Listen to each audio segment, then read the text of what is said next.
Hello everyone, मैं विनीत कुमार आपका स्वागत करता हूं मिशन क्लासेस के अंदर। आप पढ़ रहे हैं मेरे साथ इंडियन एयरफोर्स के लिए टारगेटेड स्टडी आप कर रहे हैं 25 आउट ऑफ 25 मार्क्स के लिए। कल हमने डिफरेंशियल इक्वेशन के बारे में पढ़ा, उसी को कंटिन्यू करते हैं। सॉरी,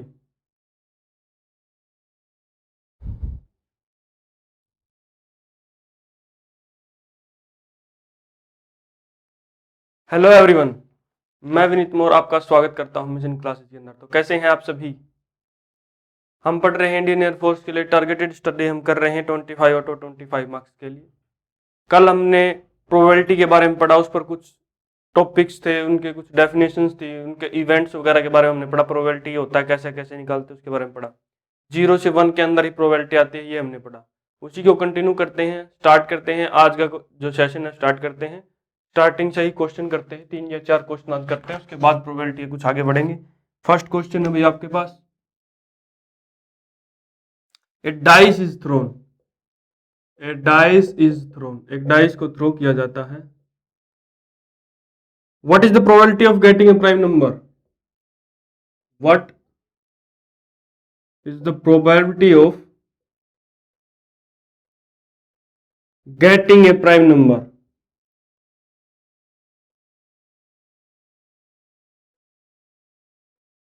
एक प्राइम नंबर आने की प्रोबेबिलिटी बतानी है एक डाइस को थ्रो करने पर। ऑप्शन है भाई आपके पास, ए ऑप्शन है 1/6, बी ऑप्शन है आपके पास 1/3, सी ऑप्शन है आपके पास 1/2 और डी ऑप्शन है आपके पास 1।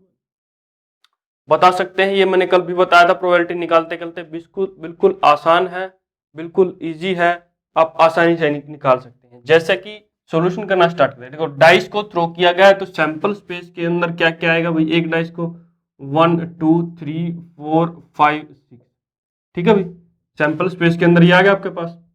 और उसके बाद क्या, probability of getting A prime number. Event के अंदर क्या आएंगे भाई? प्राइम नंबर कौन कौन से हैं? 2 3 और 5, ये 3 ही प्राइम नंबर है। इवेंट के अंदर 3 एलिमेंट आ चुके हैं आपके। तो फिर प्रोबेबिलिटी क्या होगी? प्रोबेबिलिटी ऑफ ई की प्रोबेबिलिटी हमें निकालनी है। Number of element in E 3 divided by number of element in S 6, कितना आ गया भाई? 1/2। कितना आ गया? 1/2। ये प्रोबेबिलिटी आ गई भी आपकी, ये आंसर बिल्कुल आसान है। देखो, प्राइम नंबर 2 3 और 5, 3 प्राइम नंबर है अपने पास। 3 प्राइम नंबर है तो हमने क्या किया, टोटल आपके पास ऐसे हैं। प्रोबेबिलिटी के लिए मैंने बताया था n of e, number of element in e by number of element in s, sample space के अंदर जितने एलिमेंट है।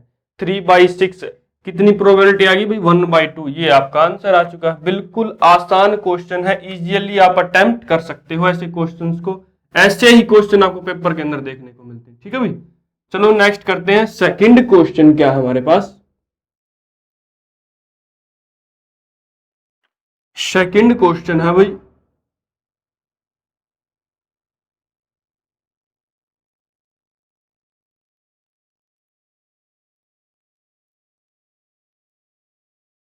if a fair coin is tossed, if a fair coin is tossed,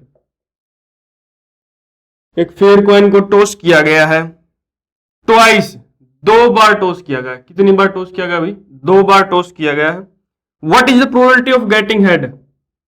what is the probability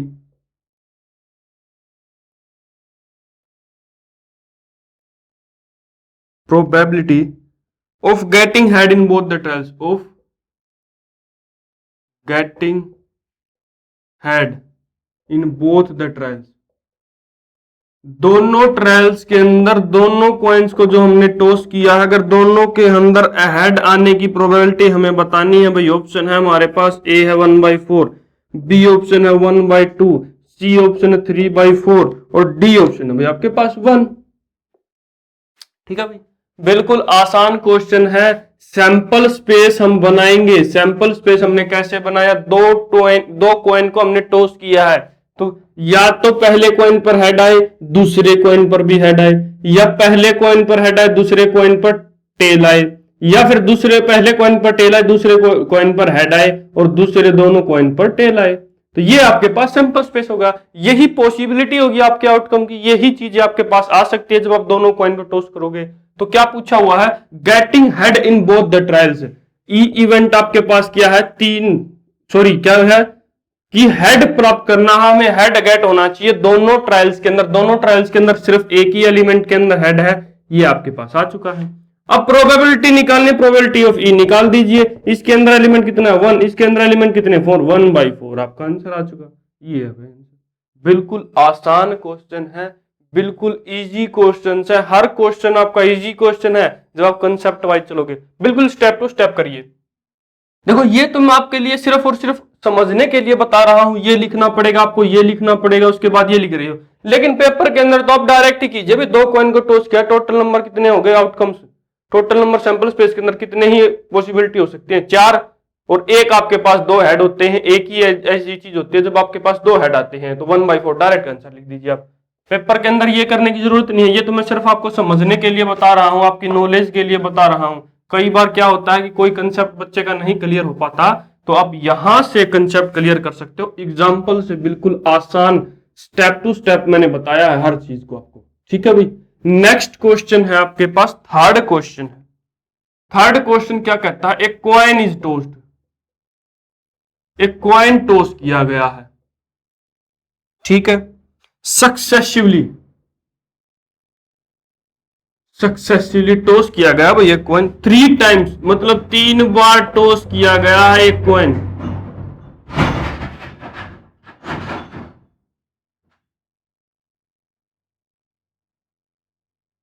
तीन बार toss किया गया है एक coin.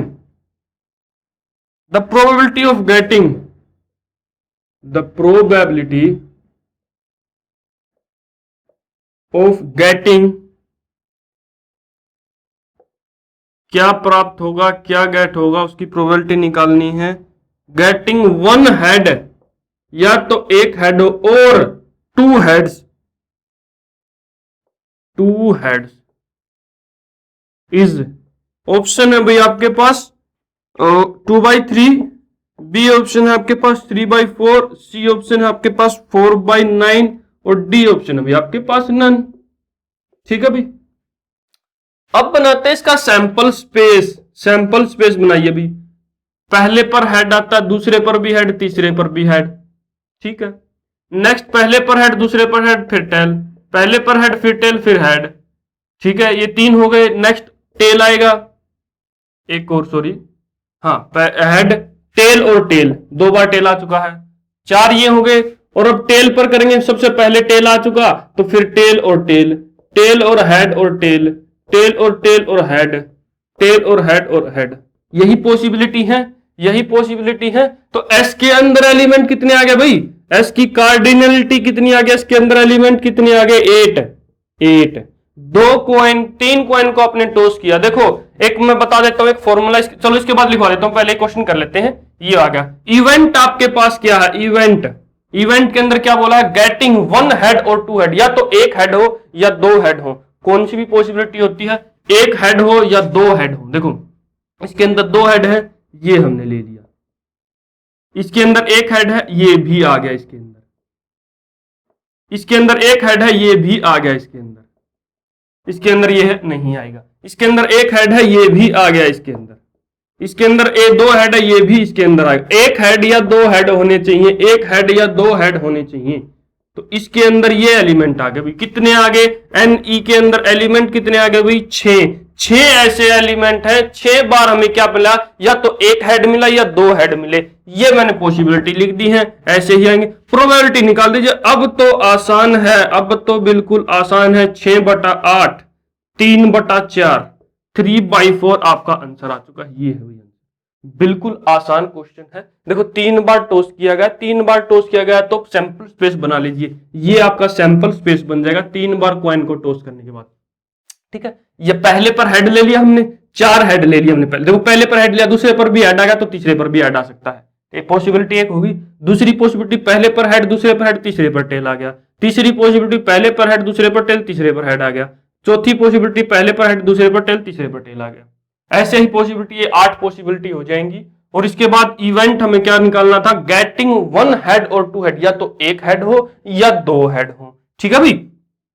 तो ये ऑप्शन आपके पास आ चुके हैं। 6 ऐसे एलिमेंट है जहां पर या तो हमें एक हेड मिल रहा है या 2 हेड मिल रहे हैं। तो 6/8, 3/4 आपका आंसर आ चुका है। बिल्कुल आसान क्वेश्चन है, ठीक है भाई। रफ करके मैं एक फॉर्मूला लिखवा देता हूं।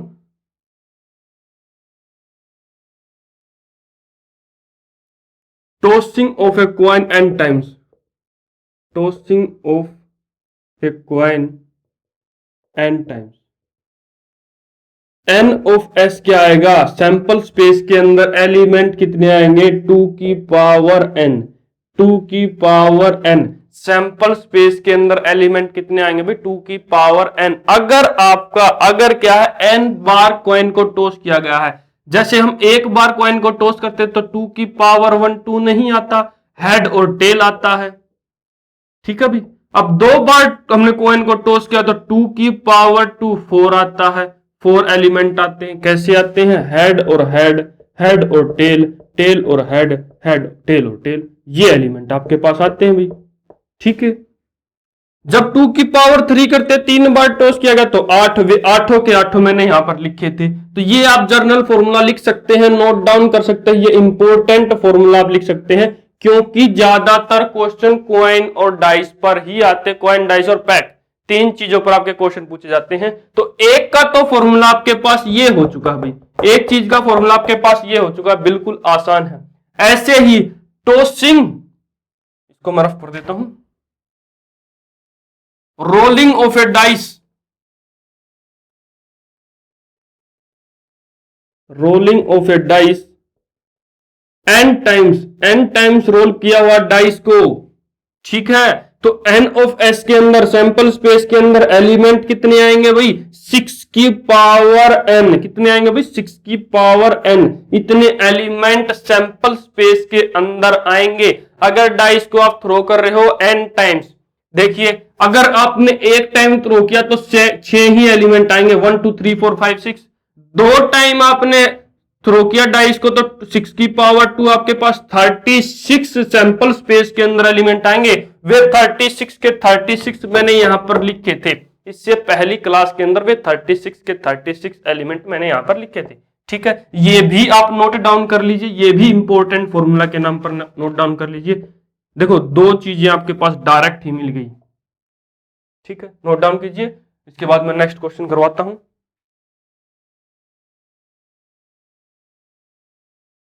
हर चीज आसान होती चली जाएगी अगर आप सिस्टमेटिक ढंग से किसी भी चीज को पढ़ रहे हो तो। हर चीज में बिल्कुल सीक्वेंस वाइज करवा रहा हूं आपको। ये क्वेश्चन मैं इसीलिए 2 या 3 4 क्वेश्चन इसलिए करवा रहा हूं क्योंकि प्रोबेबिलिटी आपको निकालनी आनी चाहिए, तभी आगे कुछ टाइप्स की और प्रोबेबिलिटी होती है, उनको निकालने के लिए आप प्रोबेबिलिटी का यूज कर पाएंगे। नेक्स्ट क्वेश्चन है भाई, 4th क्वेश्चन हम पढ़ते हैं आज। 4th क्वेश्चन है simultaneous throw of 2 dice in a simultaneously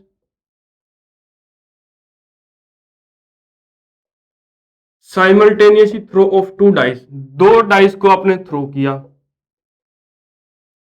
क्या मिला, throw of 2 dice, the probability of getting, the probability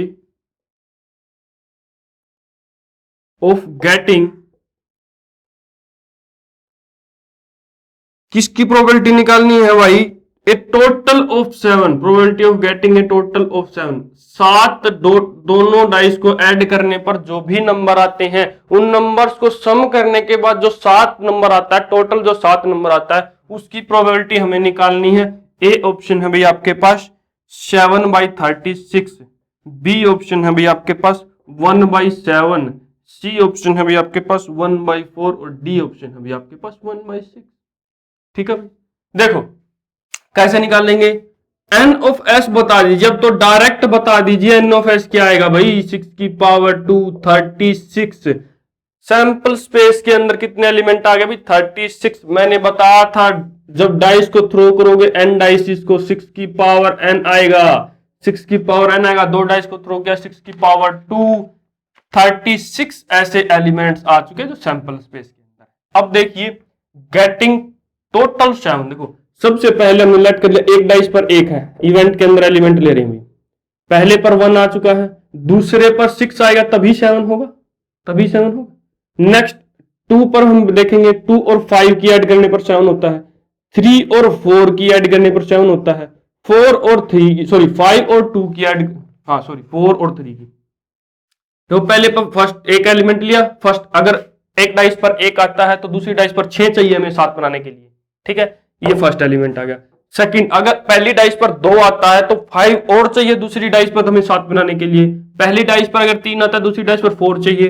पहली डाइस पर 4 आता है तो दूसरी डाइस पर 3 और चाहिए 7 बनाने के लिए। अगर पहली डाइस पर 5 आता है तो 2 और चाहिए 7 बनाने के लिए। और लास्ट अगर 6, पहली डाइस पर 6 आता है तो सेकंड डाइस पर हमें 1 और चाहिए 6 7 बनाने के लिए। तो इसके अंदर एलिमेंट कितने प्रेजेंट हो गए भाई, 3 और 3 6 एलिमेंट प्रेजेंट हो गए। प्रोबेबिलिटी निकाल दीजिए, 6/36 1/6 आपका आंसर आ गया भाई, 1/6 आपका आंसर आ गया, 1/6 आपका आंसर आ गया। बिल्कुल आसान क्वेश्चन है, या तो ये शॉर्टकट है ऐसे यूज कीजिए आप, या फिर पूरा का पूरा सोल्व कीजिए। 36 के 36 एलिमेंट आपको बनाने पड़ेंगे सैंपल स्पेस के अंदर, और फिर चेक करते चलिए फर्स्ट रो में कब 7 बना, सेकंड रो में कब 7 बना, थर्ड रो में कब 7 बना। जैसा कि मैं आपको लिखा दूंगी, नोट डाउन कीजिए, वो भी मैं आपको करवाता हूं। चलो लास्ट है, ये एक्सप्लेनेशन के साथ आपको बताते हैं। इतना अच्छा क्वेश्चन बन जाता है ये, देखो सैंपल स्पेस के अंदर एलिमेंट निकालने भाई, पहली डाइस के ऊपर 1 और 1 हो, 1 और 2, 1 और 3, 1 और 4, 1 और 5, 1 और 6, ठीक है भाई। अगर पहली डाइस के ऊपर आपके 1 और 1 1 2 1 3, ऐसे ही 2 1, पहली डाइस के ऊपर 2 आता है तो दूसरी डाइस के ऊपर 1 आ सकता है, 2 2। पॉसिबिलिटीज है भाई, ये पॉसिबिलिटीज लिखवा रहा हूं मैं आपको, ये पॉसिबिलिटीज होती हैं अगर दो डाइस को आप थ्रो कर रहे हो तो। 3 1, 4 1, 5 1 और 6 1, ठीक है भाई। 3 2, 3 3, 3 4, 3 5 और आपका आ 3 6। नेक्स्ट है आपके पास 4 2, 4 3, 4 4, 4 5 और अभी 4 6। नेक्स्ट है आपके पास 5 2, 5 3, 5 4, 5 5 और अभी आपके पास 5 6। नेक्स्ट आपके पास 6 2, 6 3, 6 4, 6 5, 6 6। ये पॉसिबिलिटीज आ गई भी आपके पास, ये पॉसिबिलिटीज है। अगर दो डाइस को आप थ्रो कर रहे हो तो आपको क्या निकालना है, गेटिंग ए टोटल 7। तो स्टार्टिंग से स्टार्ट कर दी, यहां पर भी 7 नहीं बना, यहां पर भी नहीं, यहां पर भी नहीं, यहां पर भी नहीं, यहां पर भी नहीं, यहां पर बन गया भी 7, इसको आपने गोल सर्कल कर दिया। नेक्स्ट 2 से बात करें, यहां पर भी 7 नहीं बना, यहां पर भी नहीं बना, यहां पर भी नहीं बना, यहां पर भी नहीं, यहां बन गया भाई 7। यहां पर जाएंगे तो सिर्फ यहां पर बनेगा, यहां पर बनेगा, यहां पर 7 बनेगा और यहां पर 7, और किसी को ऐड करने पर हमें 7 नहीं मिला। तो टोटल एलिमेंट इसके अंदर 36 थे, एन ऑफ एस के अंदर 36 थे। इवेंट के अंदर हमें कितने मिले, 1 2 3 4 5 6, 3 और 3 6 मिले भाई। तो प्रोबेबिलिटी क्या होगी, 6/36, 6/36 आपके पास 1/6, ये आंसर। या फिर ऐसे सोल्व कीजिए, या उसको डायरेक्ट आप कर दीजिए, डायरेक्ट कर दीजिए, एन 6 का स्क्वायर करें 36, एन ऑफ एस के अंदर एलिमेंट आ जाएंगे। और ये निकालने के आप 1 से स्टार्ट किए, देखो पहली डाइस के ऊपर 1 आ गया तो दूसरी डाइस के ऊपर हमें क्या चाहिए, 6 चाहिए, तभी 7 बनेगा। ऐसे ही पहली डाइस के ऊपर 2 आ गया तो 5 चाहिए, 3 आ गया तो 4 चाहिए, 4 आ गया तो 3 चाहिए, 5 आ गया तो 2 चाहिए और 6 आ गया तो 1 चाहिए, तभी आपका 7 बनेगा। 7 बनेगा तो वहां से हमें 6 एलिमेंट ऐसे मिले। तो प्रोबेबिलिटी निकालिए 6/36 1/6, इसको नोट डाउन कीजिए। नेक्स्ट में इसके ऊपर नेक्स्ट टॉपिक स्टार्ट करते हैं भाई, प्रोबेबिलिटी के ऊपर। नोट डाउन कीजिए भाई, इसको लिख लिया भाई, स्टार्ट करते हैं।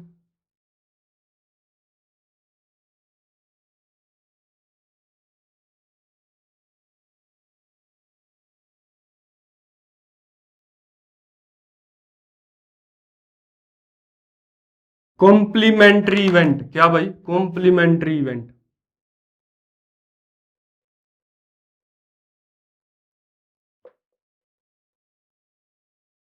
कॉम्प्लीमेंट्री इवेंट का मतलब क्या है, एक इवेंट अगर हैपन हो रहा है, देखो सैंपल स्पेस हमने निकाल लिया कि कितनी पॉसिबिलिटीज होंगी।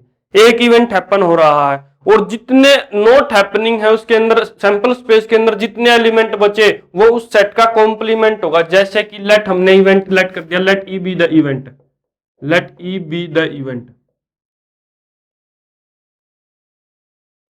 एक इवेंट लेट कर लिया हमने। ई क्या होगा, सबसेट का होगा एस का, एस का सबसेट होगा। क्यों होगा?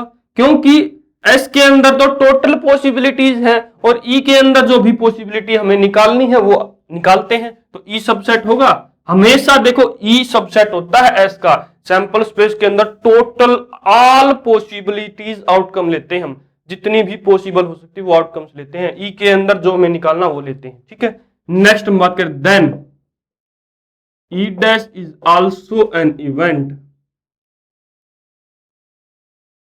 ई डैश आपके पास ये हो जाएगा, ई डैश भी आपका सबसेट होगा एस का, then E dash is called complement subset, complement event. तो ई डैश आपका क्या होगा? ई डैश से डिनोट करेंगे आप कॉम्प्लीमेंट इवेंट को, आप ई डैश से डिनोट करेंगे, जैसा कि आफ्टर टॉसिंग ए कॉइन,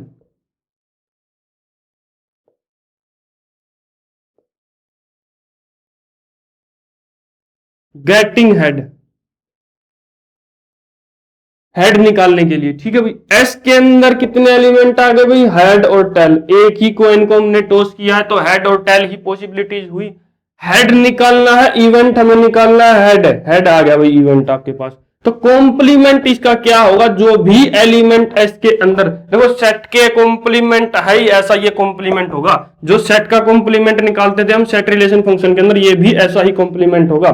ई के जो एलिमेंट को छोड़कर एस के अंदर जो भी एलिमेंट बचे उसको हम कॉम्प्लीमेंट सेट के अंदर डिनोट करेंगे। इसके अंदर बचा भाई टी, ये भी सबसेट है, इक्वल सेट है एस का, ये भी सबसेट और इक्वल सेट हो सकता है एस का। ठीक है, तो हम बोलेंगे ई क्या है? कॉम्प्लीमेंट इवेंट है ई का, कॉम्प्लीमेंट इवेंट ऑफ ई। ठीक है भाई, ये डेफिनेशन सी उम्मीद करता हूं एग्जांपल से आपको समझ में आई होगी। कॉम्प्लीमेंट्री इवेंट का मतलब आपको समझ में आया, एक जो इवेंट हैपन हो चुका है और जो टोटल ऑल पॉसिबिलिटीज है उसमें से माइनस कर दें, जो भी एलिमेंट आपके पास बचेंगे वो कॉम्प्लीमेंट्री इवेंट के सेट के अंदर आएंगे, कॉम्प्लीमेंट्री इवेंट के सेट के अंदर आएंगे। इसका जैसे प्रोबेबिलिटी के बारे में इसके ऊपर बात करते हैं, अगर प्रोबेबिलिटी ऑफ ई कुछ भी है, प्रोबेबिलिटी ऑफ ई कुछ भी है, तो प्रोबेबिलिटी ऑफ ई का बार निकालेंगे तो 1 माइनस प्रोबेबिलिटी ऑफ ई आ जाएगी, 1 माइनस प्रोबेबिलिटी ऑफ ई आ जाएगी। ये भी नोट डाउन कीजिए भी, इंपॉर्टेंट फॉर्मूला है प्रोबेबिलिटी ऑफ ई कॉम्प्लीमेंट, ई के कॉम्प्लीमेंट की जो प्रोबेबिलिटी होगी वो 1 माइनस माइनस करके प्रोबेबिलिटी ऑफ ई। जैसा कि देखो प्रोबेबिलिटी ऑफ ई यहां पर निकालनी, ई क्या है? 1/2 प्रोबेबिलिटी ऑफ ई है गेटिंग हेड की। तो प्रोबेबिलिटी ऑफ ई बार निकालने के लिए हमने क्या किया? 1 माइनस 1/2, 1/2 ही आया, यहां पर भी 1/2 ही आ रहा है, प्रोबेबिलिटी ऑफ ई बार की वैल्यू 1/2 ही आ रही है। तो हमने ये फॉर्मूला बनाया भाई प्रोबेबिलिटी ऑफ ई का कॉम्प्लीमेंट का, प्रोबेबिलिटी ऑफ ई का complement minus equal to 1 minus probability of E. ठीक है, ये कॉम्प्लीमेंट का कुछ टाइप था, ये मैंने आपको बताया, एग्जांपल लेके भी आपको समझाया। इसको नोट डाउन कीजिए, इसके बाद नेक्स्ट जो टॉपिक है वो स्टार्ट करते हैं।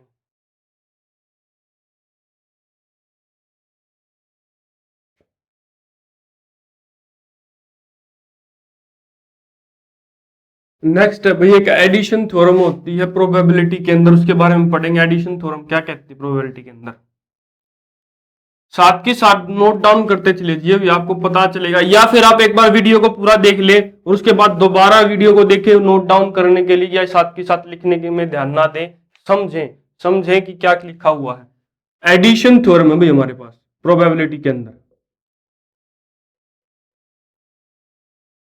मैं फिर कह रहा हूं बिल्कुल ध्यान से समझिए, बिल्कुल ध्यान से समझते चले जाइए, हर चीज आपको क्लियर होती चली जाएगी, आप क्वेश्चन का आंसर निकाल सकते हैं।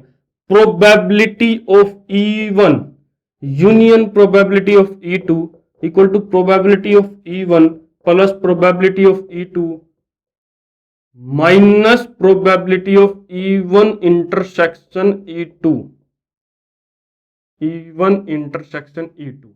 ठीक है, अगर if event are mutually disjoint, events are mutually disjoint,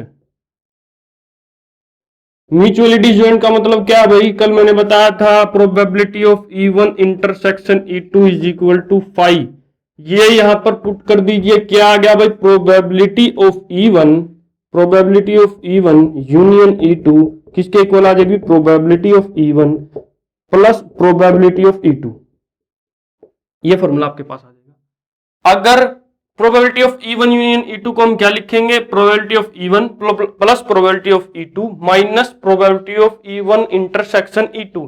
अगर हमारे पास इवेंट म्यूचुअली डिसजॉइंट है, तो डायरेक्ट आप ये फॉर्मूला यूज कर सकते हो, ये भी आपका आंसर निकाल देगा। ठीक है भाई, इसको नोट डाउन की। इसके बाद मैं यहां पर लिखवाता हूं independent event.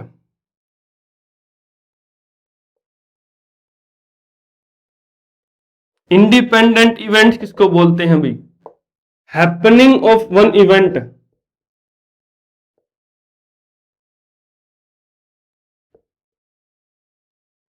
does not depend on the other event, does not depend on the happening of, depend upon the happening of other event।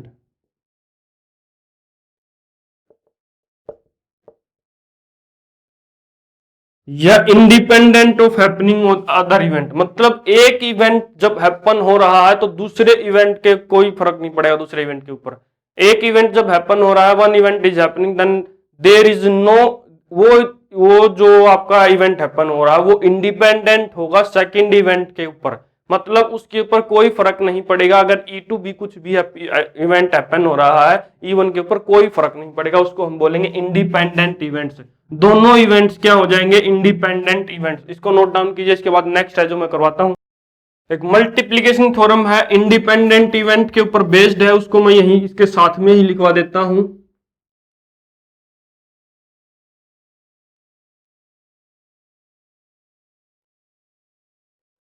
Multiplication theorem, देखो एडिशन थ्योरम के हमने बारे में पढ़ा, अब मल्टीप्लीकेशन थ्योरम के बारे में पढ़ते हैं। मल्टीप्लीकेशन थ्योरम होती क्या है? If two events are independent, if two events are independent,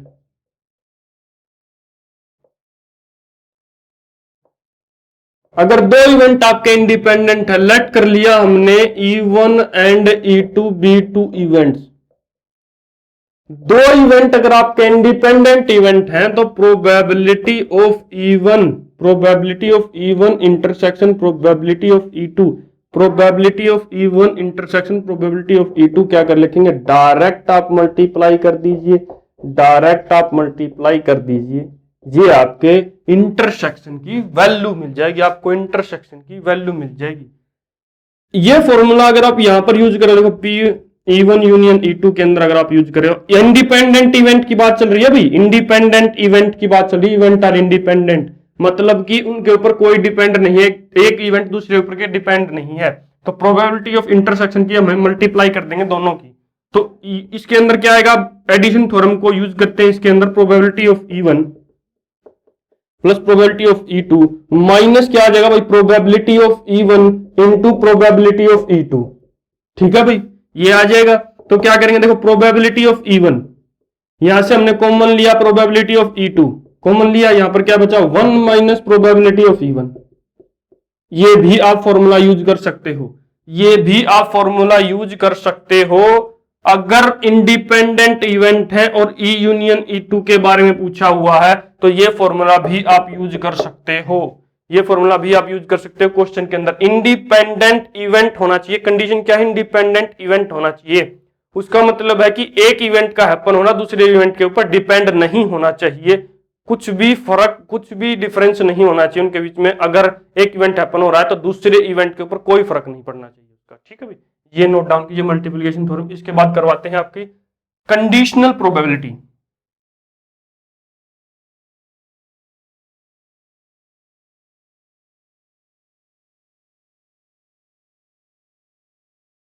conditional probability के बारे में बात करते हैं।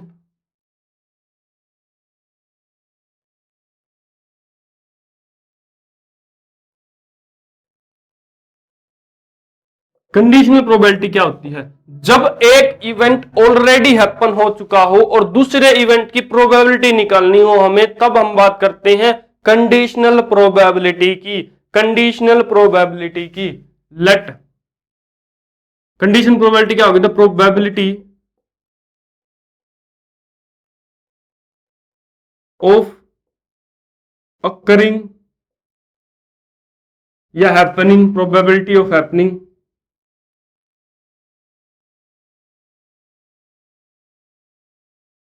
event E1 when event E2 is already happened,